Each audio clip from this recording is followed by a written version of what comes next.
reasoning questions, especially the high difficulty ones. So what are these common argument patterns that exist, and how can we use them to our advantage to get a better accuracy on these questions, right? So it's a very interesting section, very logical questions, so quite fun to solve as well. So once you get the hang of these questions, it's going to be really, really interesting to solve these questions, right? So a warm welcome to all of you. So for those of you who are already part of the program, guys, looking forward to see you. For those of us who've joined us for the first time, guys, stay tuned. In case you have any queries, any questions, please feel free to share it on the chat. Now, here, 8 different types of questions is what you'll find on the critical reasoning. So I'm going straight into it. I'm assuming that you all understand the basic structure of the exam. There are 8 different types of questions that we find on the GMAT: strengthening, weakening, assumption, inference, paradox, boldface, evaluate, and complete. Right now, each of these questions is very different from one another, and how you go about one is also very different than the other as well, right? So you've got to learn your trap answers, what sort of strategy should one follow, right? So all of that is going to be quite helpful, right? So let's have a look at this. A typical argument question or a critical reasoning question has 3 components to it. One, an argument, which is a short passage given to you. Question stem, which will tell you what is the task of the question, what type of question is it, and of course the answer choices will be there that follow, right? So this is what the entire structure of the argument question, the critical reasoning question, is going to be. Okay.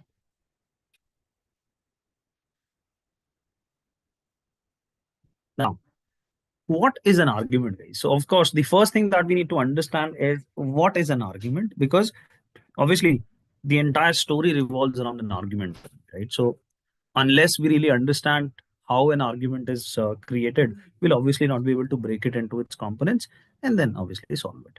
So here, any critical reasoning argument is made up of 2 components. First is a premise, second is a conclusion. Now, premise is obviously the evidence that is offered, and conclusion is the main point or the central idea that the author wants to present. Okay, so premise is the evidence, conclusion is the main point, the central idea that the author wants to present. That is what a typical argument is made up of. For example, here is a short argument for you. Please have a look at it, everyone, and tell me what do you think is the conclusion out here. Please go ahead.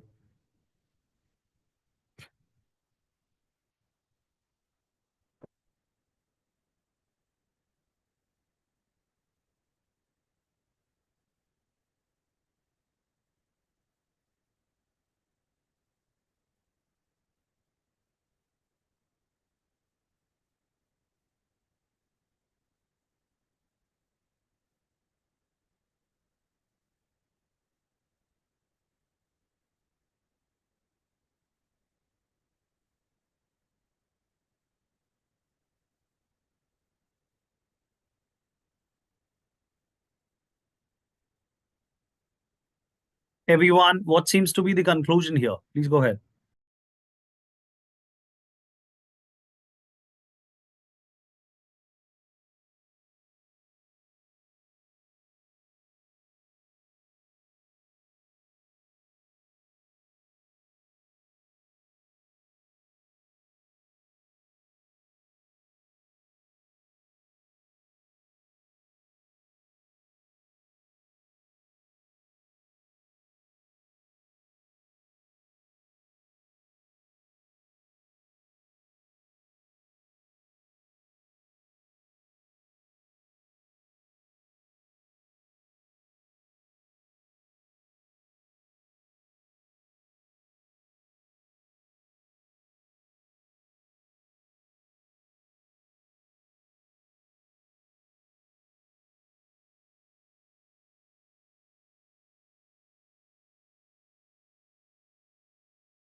All right, guys. So clearly, few people have certain ideas here. So, guys, again, this should have been relatively easy because therefore is obviously a conclusion indicator, right?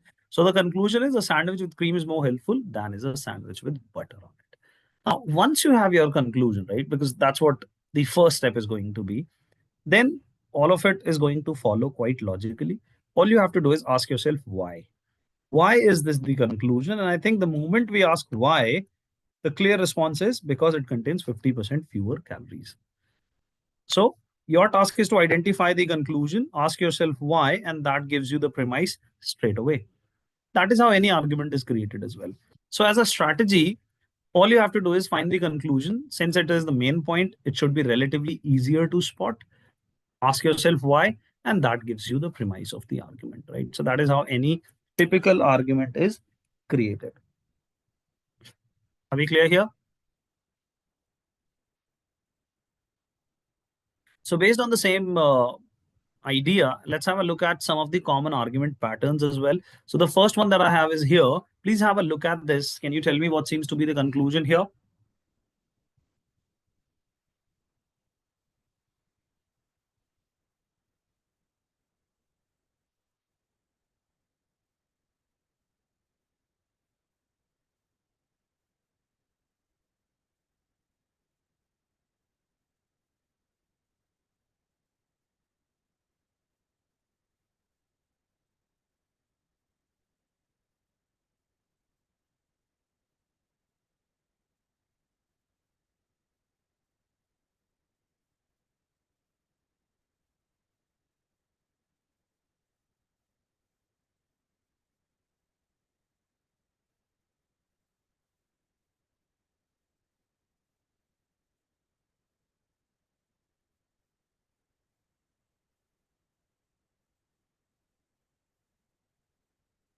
Okay. So clearly, a piece of advice here, Tarun, never paraphrase. Don't change the words that are given to you, right? Always go by what is already presented to you. So conclusion is exercise helps improve cardiovascular health. I think that is something which is quite clearly stated as well in the argument, something that you can spot quite clearly, right? Okay. Now, the moment we ask why, I think the reason is that adults who work out for 30 minutes a week less likely to have a heart disease. So clearly, if you see, this is what we call as a causal argument where a causal relationship is being established. X leads to Y, right? Where we are clearly saying that X leads to or exercise leads to cardiovascular health, and we are establishing a causal relationship here. Now, whenever there is any causal argument, please understand it follows a certain pattern, right? So, in a typical causal argument, whenever you have X causes Y, the author assumes that X is the only cause. You're assuming it's not a coincidence, and you're assuming that effect follows cause, right? So, that is what a typical causal argument. Now, it could be any story, any relationship given to you, but this is the logic that it is going to follow every single time, right? That is what the logic is going to be, right? Are we clear here, everyone?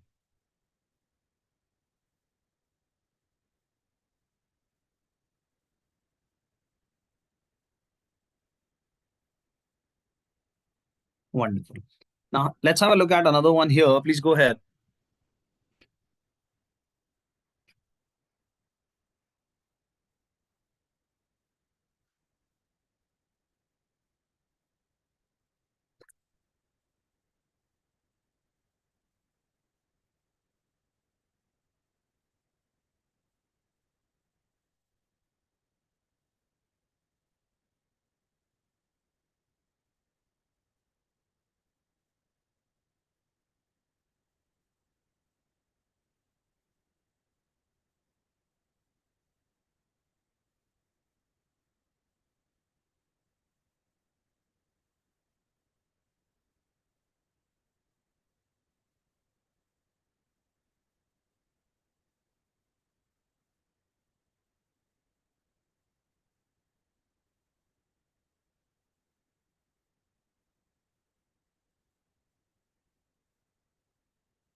All right. So I guess not a lot of people have an idea here. So clearly, guys, the conclusion is that new employees approve of HR managers, right? Very good, Anita. Right. So clearly, the conclusion of the main point, the central idea is that new employees overwhelmingly approve of the HR managers. Why are they saying so? Because based on the representative committee, it expressed admiration for this thing, right? Are we clear here, everyone? Now, this is what we call as a typical sample argument, guys. Now, what is the sample here? Sample is quite straightforward that whenever you pick a subset out of the general population and generalize the result for everyone, that is what we refer to as a sample argument. So, whenever there is a subset, we assume that the subset represents everyone because on a smaller group, whatever results you get, you're saying that is true for everyone. Similarly, you're assuming that data is valid. So whatever data is fed to the sample, whatever data is extracted is all fair. It's not biased in any manner. And of course, these are the words that can help you identify if it is a sample argument. So words such as sample, survey, volunteers, group of people, etc., can help you identify if it is a sample argument.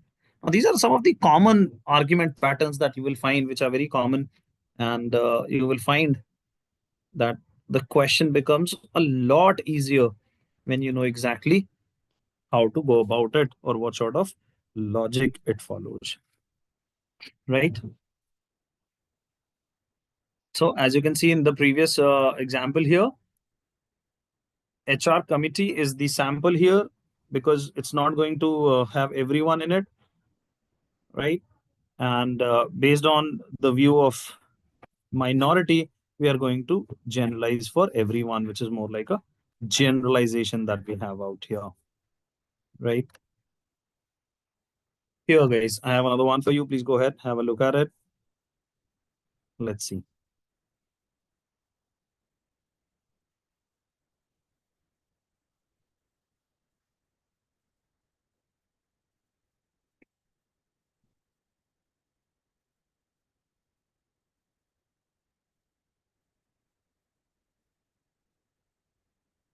So, what do you think seems to be the conclusion out here?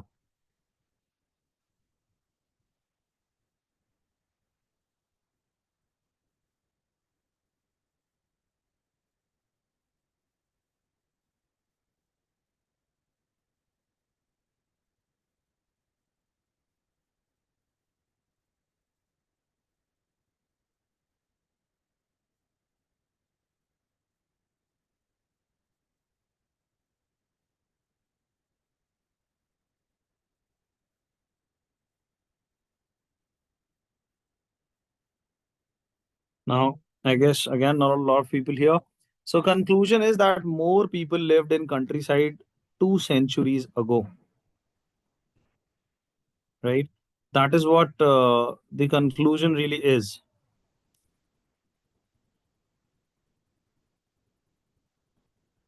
right? Now, here, if I ask why, I think the reason is quite clear because 90% lived in rural areas in 1800, now only 20%.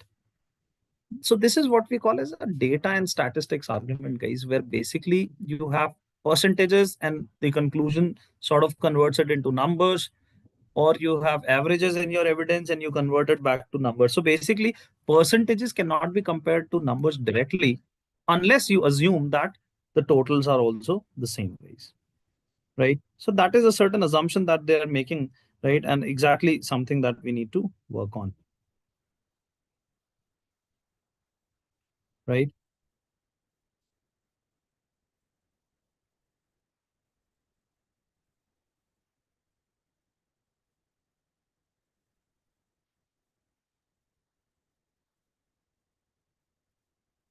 Okay. So here, guys, if you have a look at it, whenever the author uses percentages or numbers and compares them,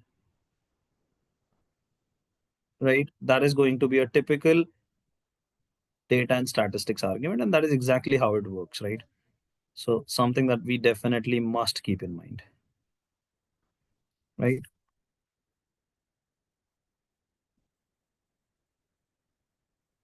So you're assuming that actual values are same, right? So if you're comparing percentages with numbers and all, obviously we assume that the total is also the same.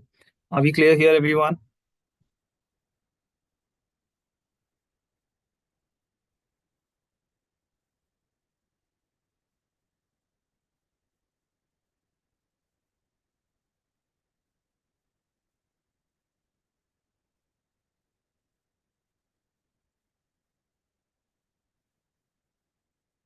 Right then. So let's have a look at some of the questions here.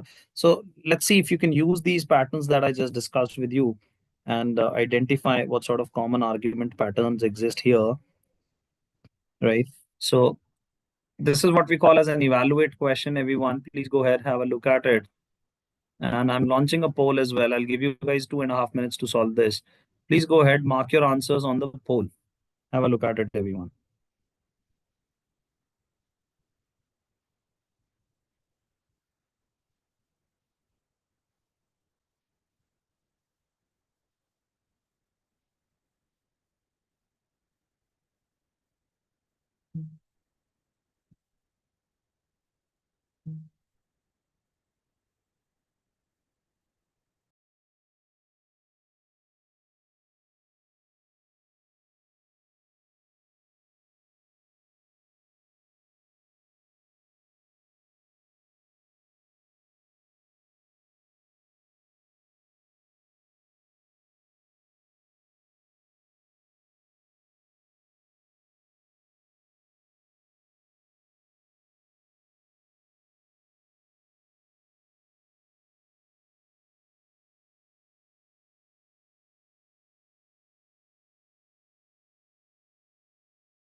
All right, guys, I think that's plenty of time here.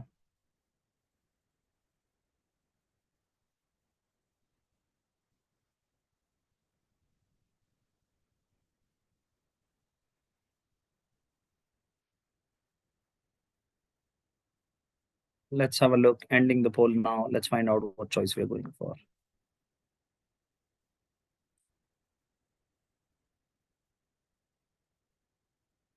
So ending the poll here.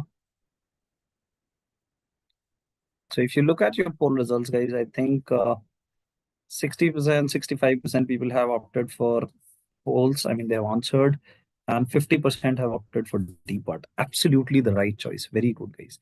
So first of all, let me tell you what do we mean by an evaluate question. So to evaluate means to assess the validity of the argument. Now, validity means to assess whatever argument is there, if it is valid or not. Now, if you read this, I think most of you must have been able to identify that this is a causal argument. I think the question clearly says it as well, that what are the causes of severity of its stock market crash, right? So we have to assess the validity of this. Okay. So we have to assess the validity of the stock market crash, and we have to find out whatever cause has been mentioned, if it is the right one or not. Okay. Now, denationalization has been mentioned as the cause here quite clearly. Okay. So we have to identify that if denationalization is actually the cause or not. Okay.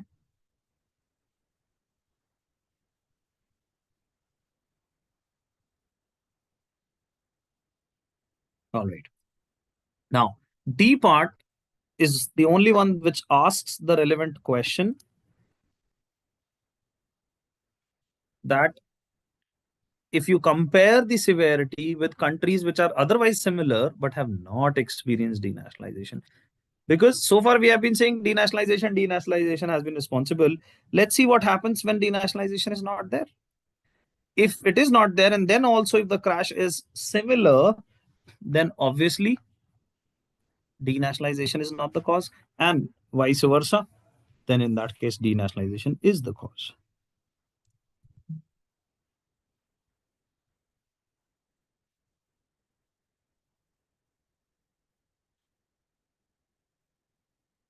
Are we clear here, everyone?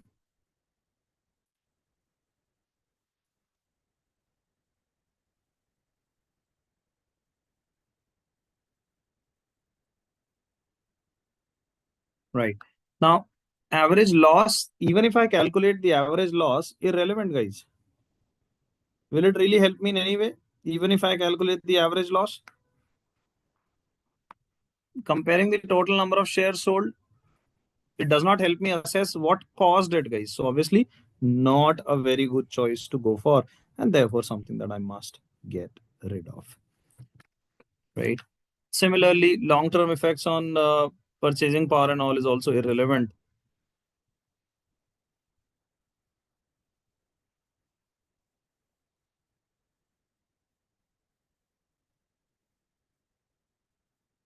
Okay. So here I have another one for you guys launching the poll as well. Let's have a look at it. What choice we select. Please go ahead.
All right, guys, that's plenty of time. Ending the poll now.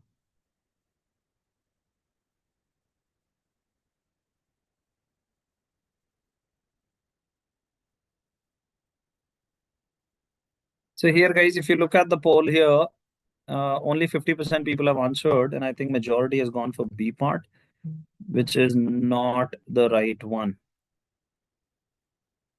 So it takes for granted that if a certain average amount of overtime is worked each month by each employee, then approximately the same amount of overtime must be worked each month by each employee.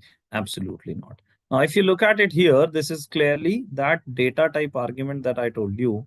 It says that on an average, 14 hours is the overtime amount. And it doesn't really change much, right?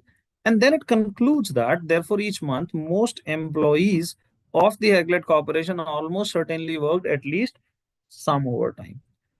So, therefore, we are saying that each month, most employees almost certainly work at least some overtime.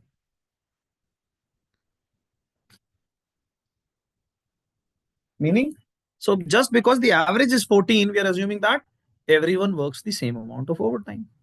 Now, obviously, that is misleading because if I say average marks of the class is 60, does that mean everyone has scored 60, guys?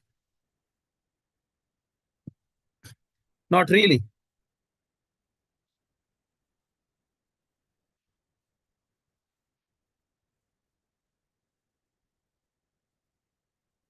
Clearly not.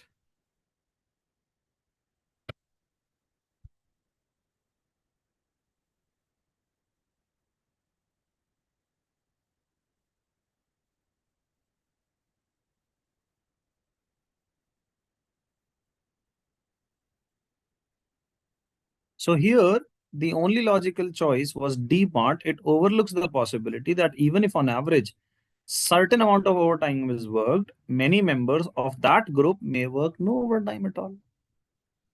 Just because the average is 14, that doesn't mean that everyone is working some overtime. Some people may not, or some people may work extraordinarily high amount, and some people may work no overtime at all, right? So that is the problem here, and that is the criticism that you can draw. Are we clear, guys? Do we understand? Because if you look at B part, it takes for granted that if a certain amount of overtime is worked by each month by each employee, same amount must be worked by each month each employee of the manufacturing division. Not really. It's not that we are taking about the corporation's average and then generalizing. We are taking the manufacturing division's average only, and hence there is no problem as such.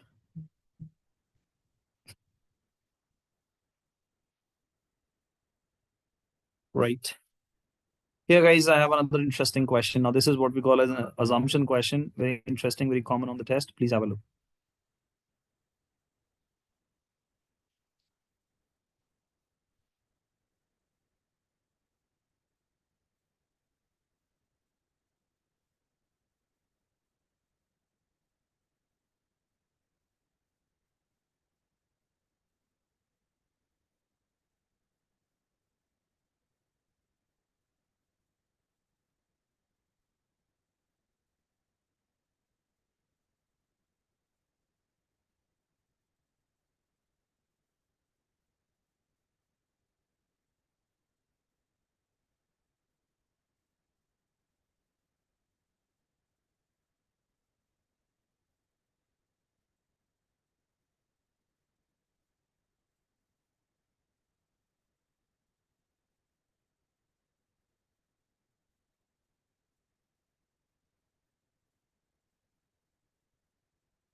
All right, great. Plenty of time here ending the poll now. Let's have a look at what choice. Please go ahead, whatever choice you have.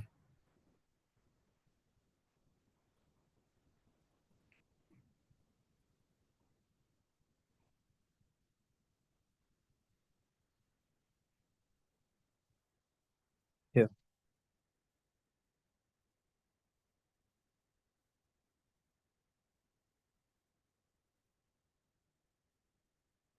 Again, guys, participation going down drastically. Only 40% people here. Let's have a look. Now, this is a very good question and definitely a very high difficulty level question as well. I mean, you can judge that by the accuracy as well, right? Your poll accuracy can clearly tell you if it's a difficult question or not.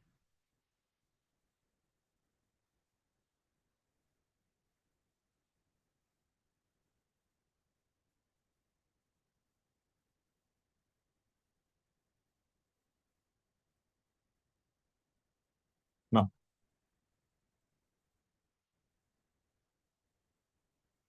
here it says that what is an assumption? Now, assumption is something which is required for the argument to work. Yeah. Yes, Tarun, let's understand. Assumption means that what has the author assumed for this conclusion to work, right? What is the basic assumption here? Now, let's have a look at what's the assumption in this case, right?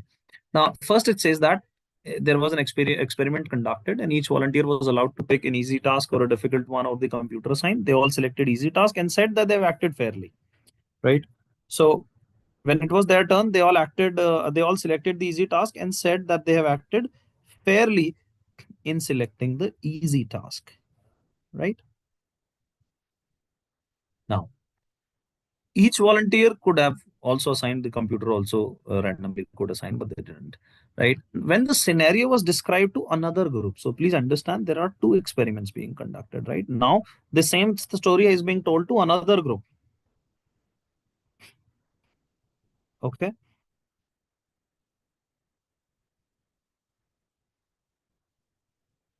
Right. Now, when this was described to another group, they said that they have acted unfairly in selecting the easy task. This shows that people apply weaker moral standards. Weaker meaning that you are comparing yourself with other people, right? That's what weaker would mean. That for myself, it's different. For someone else, it's different.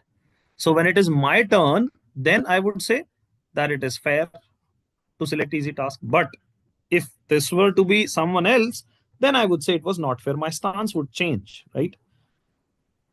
That is what it means, guys, by the way.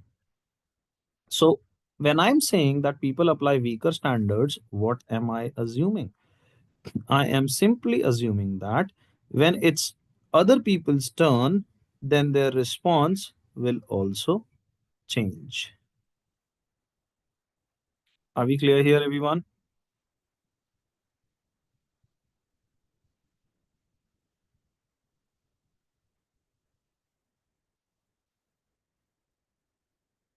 Right?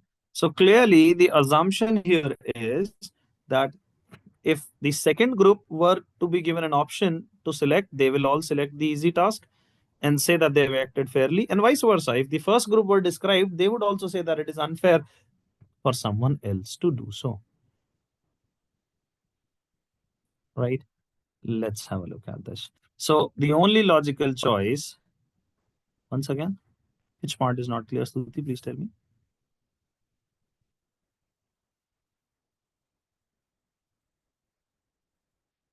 All I'm saying is, if I'm saying that they apply weaker standards, meaning I'm comparing.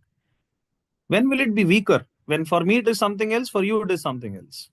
So if I was in the first group, and if now I am switched to the second group, then I will also say that people have made an unfair choice because now I'm not selecting a task. However, if I am in this group, then I'm saying that no, it's fair to select an easy task. So my statements will be different, right? Please discuss MCQ options as well. We are doing all MCQ questions only, Tarun. These are all multiple choice questions only, guys. Not sure what you mean, right? We are doing all the MCQ questions. This is the only format you have on the GMAT, guys. There is no other question type. Okay, cool. So here, no, no, you only have questions with five answer choices only, guys. There is only one MCQ format only. There are no subjective questions.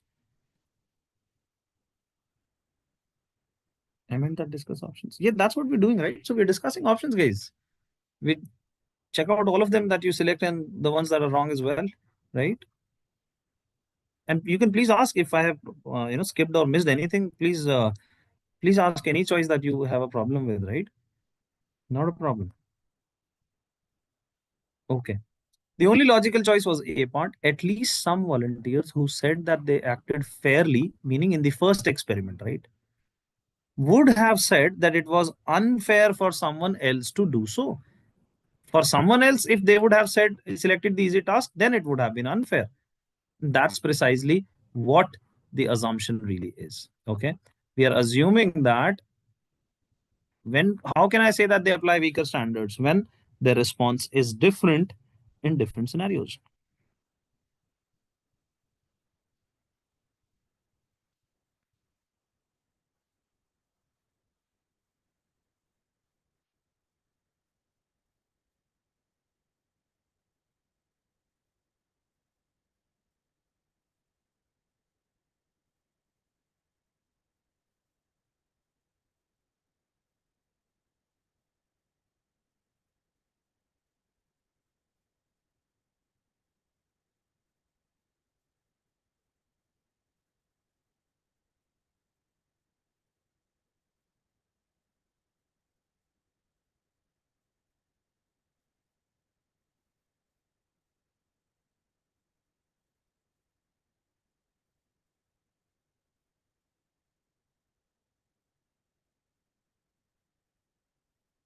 Okay.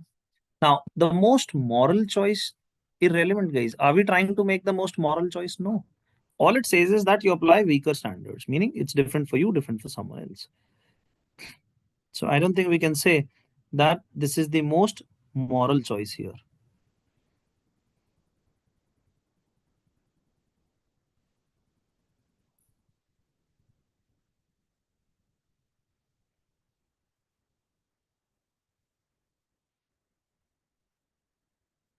right? There were at least some volunteers who assigned the hard task, felt that the assignment was unfair, irrelevant. We're not even talking about people who had the hard task.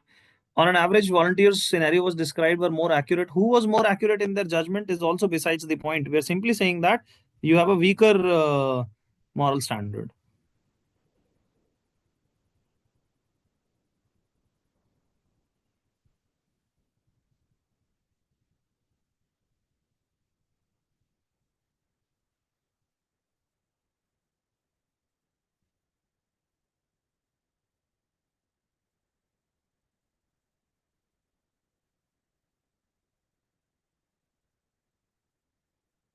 At least some volunteers, given the choice between the task themselves and having the computer assigned, felt that they have made the only fair choice. We are not talking about, if they have made a fair choice or not. We're talking about how their perceptions will be different if, their scenarios are different. Would they treat other people also the same way they treat themselves?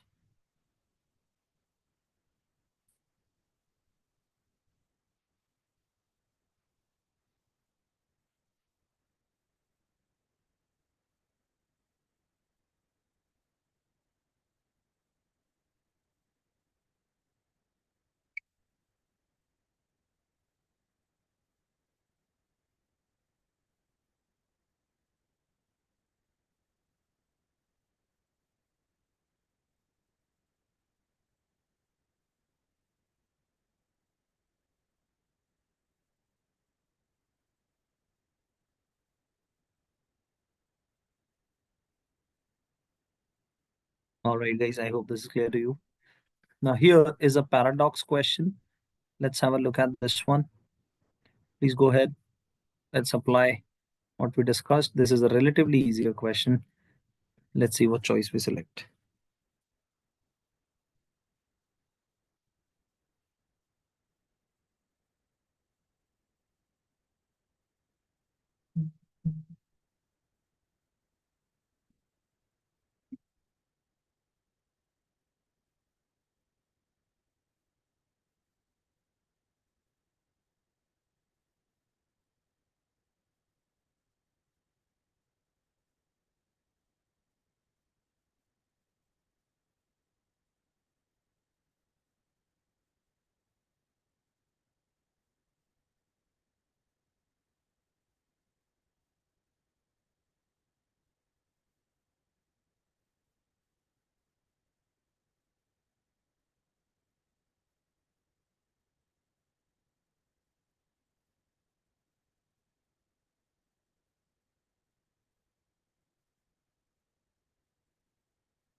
All right, guys, plenty of time here ending the poll. Now let's have a look. So if you look at your poll results here, I think again you'll find that majority is gone for C part, which is absolutely the right choice. Now this one simply says that since there are more people visiting, how come number of accidents are less despite the number of avalanches remain the same? So if number of avalanches hasn't changed much, how is it possible that number of ski resorts or people caught in these avalanches has reduced? That is definitely surprising, right?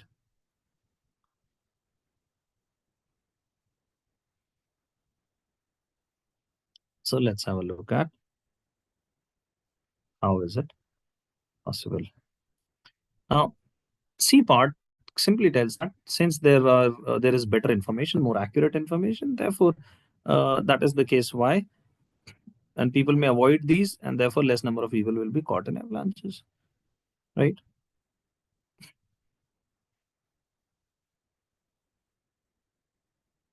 That will absolutely explain.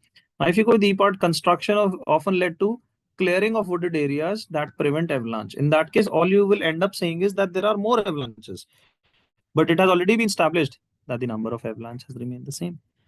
So that you can't do.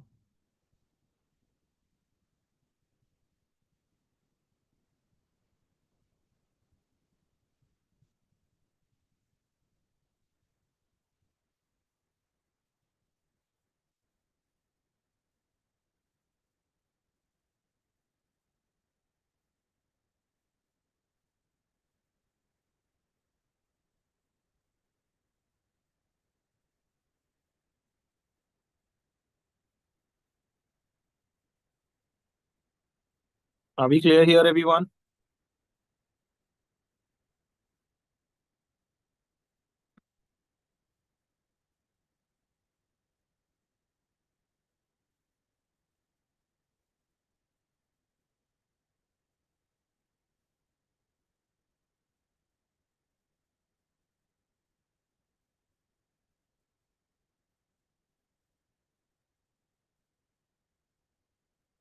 Right. So as you can clearly see, guys, understanding the right approach to solve a question can absolutely help you understand the trap answers, can help you identify the argument pattern quite easily. And that will obviously help you get a better accuracy as well. Right. So that is the whole idea of learning all these different types of arguments and all, so that you're able to identify what the question is trying to test you on. Now, there are different argument types such as this, and of course, more trap answers that will obviously make your life a little easier. Something that we cover in a lot more detail in our training program. So here I've shared a form with you guys. So people who are here, who are part of the program, need not fill, but people who are here for the first time should go ahead and fill it. Right. Where do we practice more questions like this? Uh, you will find more questions on critical reasoning on the Career Launcher portal. In class, pre-class, post-class assignments, we have a lot of questions that you can practice to improve upon, guys. Right. Also, we discuss topic-wise questions in each of our sessions as well. So that will give you enough practice to improve. All right. So in case you wish to know more about our GMAT prep or admissions related queries, guys, you can reach out to my colleague, Mr. Deepak. The number is on the screen. In case you have any queries for me, please go ahead and ask.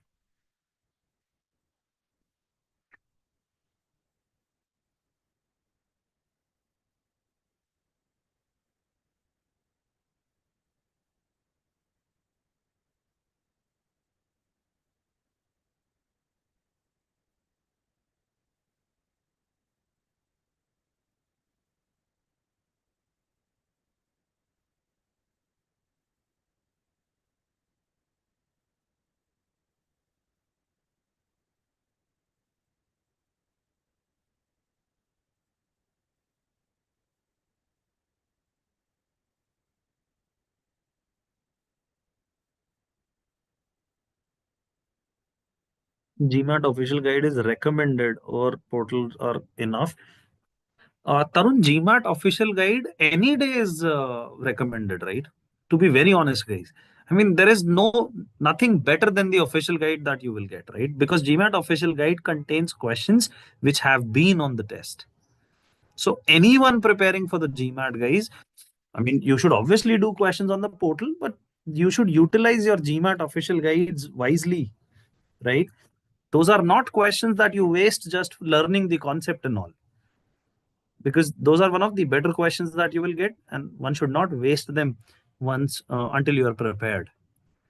So ideally, I would suggest that you learn topics in your classes, you learn how to go about them, you solve your portal questions, and then try to see on the official guide questions, test your strategies, and that will give you a lot of confidence.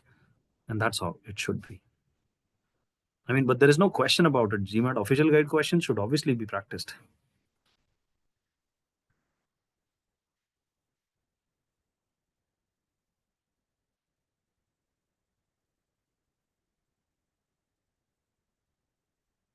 All right, guys. Thank you all for joining. All the best. We'll see you in next one. Do reach out to us in case you have any queries.